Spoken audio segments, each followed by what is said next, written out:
The Lord of the Rings, The Fellowship of the Ring, isn't just a fantasy movie made in the early 2000s.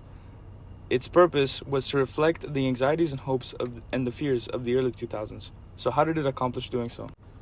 That's right. It came out in December 2001, just a few months after 9/11, a time of global fear, uncertainty, and a shift in how the world thought about power, security, and unity. Danger is always watching. You can see it in how people react. The ring causes paranoia. Boromir's obsession with using it to defend his people is basically security over freedom debate in a nutshell. Okay, let's also talk a little bit about power. The ring, it offers power, but at a huge moral cost. That's basically a metaphor for empire, control, and dominance. And in the early 2000s, you had that power vacuum. The United States asserting itself globally in ways that made people question who's holding the ring, in quotes the ring, essentially the power to control global affairs. There's this undercut of distrust in the systems and leaders as well. This is especially common in the United States after 2001. Remember, this is just after the 2000 election drama, also following the 2001 catastrophe during 9/11. So faith in leadership was shaken a lot during that period. That's a big deal. After 9/11, there was this surge in nationalism, but also an awareness that we need global unity. The fellowship shows how different people have to learn to trust each other. Even Legolas and Gimli's friendship later on, and it grows out of breaking down prejudice. And Aragorn choosing humility over entitlement. That's a rejection of elitism in favor of earned leadership. So yeah, The Fellowship of the Ring is more than an epic fantasy. It is a capsule of the early 2000s, anxious, uncertain, but clinging to hope essentially. It critiques power, warns against fear-driven choices, and celebrates unity, nature, and moral courage. No wonder it is still a popular movie today. As we continue in the series, this is something very important and something very crucial that we'll see throughout the movies.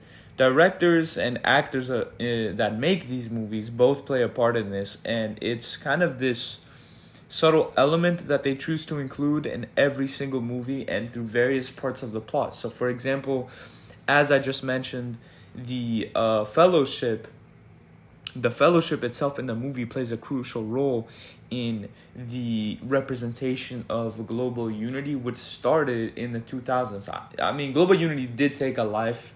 It did get created before the 2000s, but following the turn of the century, the 2000s were a very big boost for that movement of global unity. So all these subtle things in movies, even though they may not be directly put there by the director and by the actors, the audience may perceive it as something deliberate and as something that critiques or criticizes society. Now, in this movie, the idea of power is presented. This power is presented through the use of the ring, but also through the various other forces, and I guess the dark forces in the movie can also represent this, as they're the ones that also play a big role in just the chase for power. Now, the chase for power here, in this way, represents the neo-imperialism that we could see in the turn of the 2000s, which actually did become a big debate in the United States, but also outside the United States in the years following. And it is also a common thing that we're going to see in the next few movies that we're going to cover.